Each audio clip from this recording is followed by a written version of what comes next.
Good morning, good afternoon, good evening, you lovely people, whichever one it is for you. Welcome back to Lilywhite Lane. I hope that you're all having a really good Tuesday and week wherever you are in the world and whatever you are planning to get up to. And you're all very welcome along to your Bournemouth versus Tottenham preview. In today's video, we're going to be discussing all things Bournemouth versus Spurs, the big game that is set to take place this Thursday night under the lights on the south coast of England. But before we get into all of that good stuff, make sure, if you haven't already, to smash that subscribe button, give it a rocky right hook, batter that like button like a haddock down your local fish and chip shop.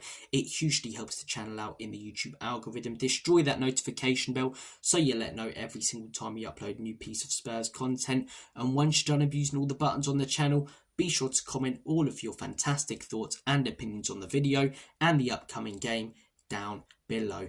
Enough faffing about, enough waffling. In the words of Joe from Reservoir Dogs, alright ramblers, let's get rambling and let's talk Bournemouth versus Spurs. It really does show how congested and close and tight the Premier League is this season when you consider that Spurs could win this game and end up 4th by the end of the week, or lose this game and end up 12th. It really is unbelievably close. You know, Aston Villa were in the top 4 only a few weeks ago. They're now sat 12th in the Premier League table. Brighton was sort of mid-table a few weeks ago. They're now sat 4th, and if they won their game on Friday, they would have finished the weekend likely in 2nd. So it's unbelievably close. I know, people always say, the Premier League's, best league in the world because it's competitive. But this is the most competitive I've seen it. Liverpool, obviously steaming away at the top of the table. But apart from them, it all seems so tight and congested and close at the minute. And 2 or 3 points splitting about 7 or 8 teams. You've got Arsenal and Chelsea having their own sort of battle. Man City are struggling right now, but I think they will step up. For everyone else, it's fair game at the minute. For your Brightons, for your Bournemouths, a real chance for them to pick up some points to get themselves in European places. Spurs, Manchester United, sides like that really need to start picking up points and cement ourselves in those European competitions and places, or European competition places. And this is a chance to do that. This is a chance to do that. A really frustrating result and performance on Sunday, but we can correct it this Thursday and this Sunday. Pick up a big win away at the Vitality, which is a tough ground to go to. We'll get on to why in a minute.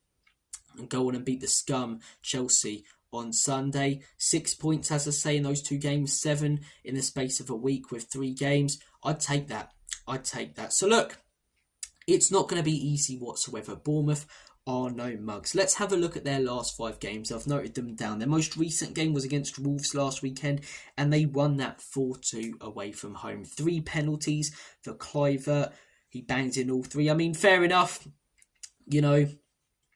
It's a less difficult hat-trick than scoring them all in open play, but there's still pressure on all of those penalties. The first, obviously, to put yourselves in the lead. The second penalty, obviously, because you've scored the first one, will you miss it again? And the third, because a hat-trick's riding on it, and there's a real chance to bring home that match ball and make a statement and make a name for yourself in the newspapers the day after. So it was a big win for Bournemouth. Wolves have been struggling this season, but only the weekend before beat Fulham 4-1. So yeah, Wolves headed into that game with a lot of confidence, and Bournemouth shut them up. Bournemouth with a big win, 4 goals, as they conceded a couple, but I thought they looked good in that game. The game before that, they lost 2-1 at home to Brighton. This was quite a close game, in all honesty. I thought Bournemouth had some big chances that if they put away, it could have been a different game. But if my aunt had bull, she'd be my uncle. They didn't put away those chances. Brighton did. They were clinical. Bournemouth, obviously, late on when Brighton went down to 10 men, looked likely to score, but they just couldn't get that equaliser. They got the late goal back, hit the woodwork a couple of times, but yeah, slightly unlucky in that game. A good effort, but Brighton are no mugs either. They've been unbelievably good this season. They beat us 3-2, beat City, picked up some big results, especially at home against the big side. So they travelled away to the Vitality and got a very good result there. The game before that, Brentford 3, Bournemouth 2, they lost that one. So they're not heading into this game with loads of confidence. Obviously, they got the win on the weekend, but a couple of losses before that win. And again, very similar to the Brighton game, this was not all Brentford. It was a close game. Brentford away from home a far more defensive team than they are at home. At home, they tend to score plenty of goals. They've picked up some big wins at home this season, and they looked really good in that game. Brentford, I thought Bournemouth, again, similar to the Brighton one, it was quite a close game in terms of how many chances both sides had, and it genuinely could have ended 3-2 either way. Brentford were slightly more lucky. That home advantage pushed them over the line, whereas Bournemouth just couldn't get the result there. The game before that, arguably their best win in years, 2-1 at home against Manchester City. I thought they were excellent in this game. City were lucky to get a goal. I get that City have been really poor against everyone recently, but still, you're Bournemouth. You have nowhere near the level of quality in your squad as they do, and they played them off the pitch. They played some beautiful football. Semenyo scored an outrageously good goal. City scored the late consolation, but they didn't deserve that consolation, to be honest. Bournemouth should have probably won that game by 3 or 4. I thought they were excellent defensively. Going forward, they looked dangerous. That was a big win for Andoni Iraola's side. And then the game before that, a 1-1 draw against Villa. Obviously, the game before that, they beat Arsenal. So, look, picked up a big win on the weekend. Before that, couple of losses. And before that, as I say, a win and a draw. But they're fairly inconsistent, but they are a mid-table club. They don't expect to be consistent like us, and they've picked up some massive wins this season. The City one, the Arsenal one. Iraola's got them playing some lovely football to watch on the eye. Counter-attacking, dangerous, lovely link-up play. They've got some very dangerous players who we'll get onto. They've been a very enjoyable side to watch this season. On their day can cause anyone problems. They're currently sat 13th in the league table. They've won 5 games, lost 5 games, and they are only 2 points off us. So if Bournemouth beat us, they go above us. What was I saying a second ago about how close the Premier League is this season? Let's have a look at Tottenham's last 5. We've discussed them a lot on this channel. This is Premier League only. Last weekend, drew 1-1 against Fulham. A very poor game, in all honesty. If one side deserved to win it, then it was Fulham. But I thought both sides didn't play to their potential or as well as they actually can, in all honesty. I thought it was an enjoyable... actually, it wasn't an enjoyable game to watch whatsoever. I thought it was quite boring, quite slow, sloppy, lethargic. And yeah, quite lucky to come out with a point from that one. But I suppose the only positive that you can take, and it is quite a big positive, we didn't lose. Game before that, one of our best wins in years. Obviously, there's no consistency with Spurs at the minute, but this was outrageously good. 4-0 against Man City. Maddison balling out in the midfield. Kulusevski turning it into the deck he had. We were excellent on that day. Game before this, what I'm talking about, Spurs being inconsistent. We draw to Fulham. We, beat Manchester City. The game before that, we lost 2-1 at home against Ipswich. Ipswich, who at that point hadn't won a game this season in the Premier League. It's still their only win in the Premier League. They looked really poor on the weekend when I watched them against Nottingham Forest, or when I saw them in the match of the day highlights of that game. They were quite lucky to only keep the score down to 1-0. They didn't really look in it at any point, but they beat Spurs at the Lane. The game before that, another big win, not as big as the Manchester City one, but 4-1 against Aston Villa. That was huge. And then we lose to Crystal Palace before. This season has just been unbelievably inconsistent from a Spurs perspective. On our day, I think we're genuinely one of the best teams in the Premier League, but we're not on our day consistently enough. We're on our day every couple of weeks, not every single weekend. It doesn't feel like the players are constantly up for it. It feels like sometimes they turn up and expect to get a result and are punished for it. We've been so inconsistent this season. The manager's tactics and tactical decisions, at times he's got them bang on, at times he's got them wrong. So a real mixed bag for Spurs this season, a real mixed bag for Bournemouth this season. A mixed bag for Spurs isn't good enough, a mixed bag for Bournemouth, a side, as I say, who were potentially looking at a relegation battle pre-season, is very good. It's very, very good for them. So, look, Spurs are currently sat 7th. We've won 6 Premier League games, so 1 more than Bournemouth. We've drawn 2, they've drawn 1 more than us. But we've lost 5. We've lost the same amount of games as Bournemouth. We don't draw many. Obviously, we drew against Fulham and Leicester and Roma. But apart from them 3 games, I can't think of any. And there were barely any draws, especially towards the end of last season. It was either a win or a loss, So look, I do see there being a winner in this game. I do see there being a winner in this game. Let's have a look at our recent record against Bournemouth. In our most recent game, we beat them 3-1 at the Lane. That was on New Year's Eve, I believe, last year. The rain was absolutely pelting it down, but Spurs managed to pick up a big win. We played well in that game, in my opinion. Sonny scored a good goal, I remember. Yeah, that was a good day. good Sunday, New Year's Eve, everyone happy heading in to 2024. The game before that against Bournemouth, we beat them 2-0 away. Ange Postecoglou's second game. Or was it our second? No, it was our third game. Our first game under Ange, we drew to Brentford, didn't we? Second game, we beat Man United. Then third game was the one where we beat Bournemouth away from home.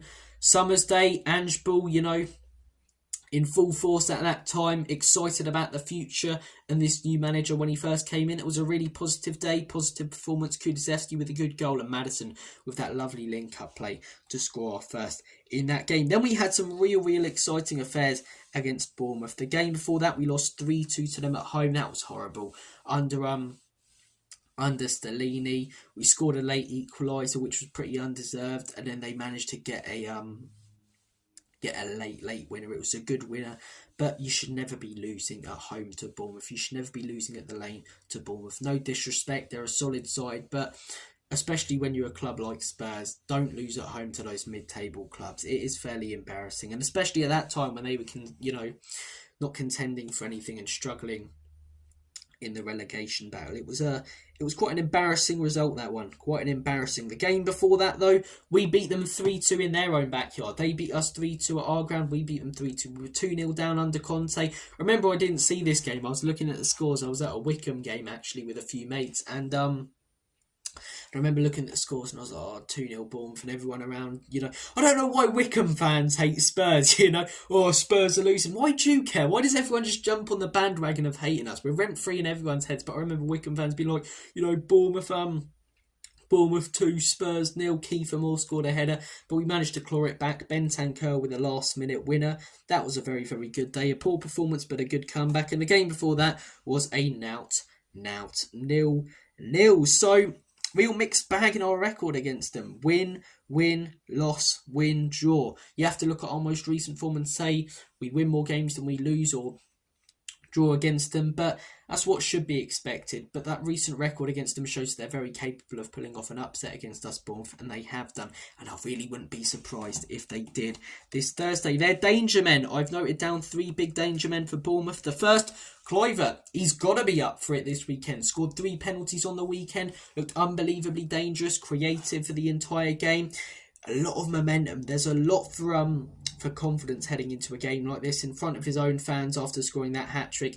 He'll be up for it. The main man for Bournemouth this season since Solanke left them, Antoine Semenyo. He's been fantastic. Scored big goals in big moments in big games against the likes of Manchester City. Been excellent against good sides like Arsenal. I've really enjoyed watching him this season. He's coming clutch a lot for Bournemouth, and he's a fantastic player. He's someone who I love at Spurs. Can play on the wing. Also great as a number 9. So Antoine Semenyo, and then their third most dangerous player in my opinion, Evan Nilsson. Looks really good. Doesn't necessarily do anything outrageous or crazy. He just seems to always be there to get a goal in every couple of games. A little bit like what Johnson is like for us. Look, we've talked about 3 I don't know why I said that so enthusiastically. Look, but we've talked about 3 of Bournemouth's most dangerous players. Looking at Spurs, we've got some very dangerous players. We've got some very dangerous players who can also be crap players when it's not their day. But I would say our 3 most dangerous players heading into this game are Solanke, coming off that illness. Hopefully he's fit and ready to play in this game after he wasn't on Sunday. Returning to Bournemouth, I think he'll want to make a statement. I think he'll get a good reception from their fans. Eddie Howe did when he went back there as a Newcastle manager, and Solanke gave them some great moments, some great goals, was there in the Championship, there in the Premier League for a couple of seasons. So it's not like he's got an offer straight away and, jumped the gun from Bournemouth and used him as a stepping stone. No, he was with Bournemouth for a long time. They gave him a real good chance, that football club, and that's where he really shone and proved himself after struggling at Chelsea and at Liverpool. He looks a different player thanks to his spell at Bournemouth and thanks to them giving him a chance. So I think Solanke will be a danger man. Johnson, been scoring a lot of goals recently, scored against City, scored in the week against Roma and again against Fulham. I hate this argument that people are saying now of, all he does is score goals, his overall play is crap. These are the same people who are calling out Solanke for not scoring goals, even though his overall play is great. Which one do you want, Brennan Johnson, as an attacking player, your main priority is scoring goals. Is his overall play good enough? Not in my opinion. Defensively, is he solid for us? Does he do the tracking back and solid work when he has to, get down and dirty when he needs to, like any other player? No. But is he always there at the back post to bang in a goal every couple of games? Yes. He's been consistently scoring for us recently as an attacking player. That's all you can really ask for him. Anything else is a bonus. When you get an attacking player who scores like Johnson and does all the defensive and tracking back work and makes unbelievable runs and looks dangerous, that's when you've got a special player. I don't think Johnson's special. I think he's solid. Therefore, I don't believe he should be criticised for doing his job very well, which he has done recently. Been scoring goals. I wouldn't be surprised if he bags another in this game. And Kulusevski on the bench in our last game, it seems like it was purely tactical, which I don't get. Stupid decision from Ange, in my opinion. He's been our best player this season. I think coming off the bench, he'll be eager to prove a point, just like Maddison was coming in against Manchester City. I think this game is so unpredictable now. So let's do the score prediction, right? Well, actually, not score prediction. Let's do the predicted lineup and then the score prediction. Predicted lineup. This is what I think Ange Postecoglou will go with. I think he will go with Fraser Forster in goal. Obviously, heard a few things about Mickey van der Ven and Romero. One of them might potentially be back for this Thursday, but I'm going to go off the idea and the current fact that they're not going to be. And I'm going to say that we play Dragusin and Davies as a centre-back partnership. I'd like to see Jed Spence after that Porro performance on the weekend, recent Porro performances, but I doubt it will happen. So Pedro, Porro, Doshi as our wing-backs. The midfield three, quite hard to predict, but I do think Kulu will come back in. I think Maddison maybe on the bench, in all honesty. I'd like to see him and Kulu start, but I think Maddison will be benched, and I think we'll see Sarr, Bissouma and Kulusevski. And I think we'll see a front three of Heung-min Son on the left, Dominic Solanke in the 9 as the striker, and Brennan Johnson on the right. If Dominic Solanke isn't fit, I expect Son to start up top and Werner on the left. Just the same front three as we saw in our last game. Score prediction, it's so hard to do these when it comes to Tottenham right now. This could genuinely be anything. We could win this game 4-0, we could lose it 4-0. When we're on our game, we are genuinely one of the best Premier League sides. When we are on it, when we are up for it,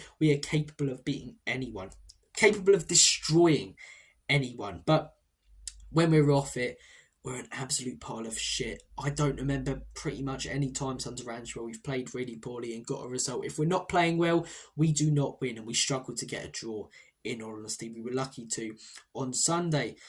It genuinely could be anything. I'm going to say another draw. We don't know. No, I'm not actually. When you look at recent games between Spurs and Bournemouth, there seems to be a winner 4 times out of the last 5.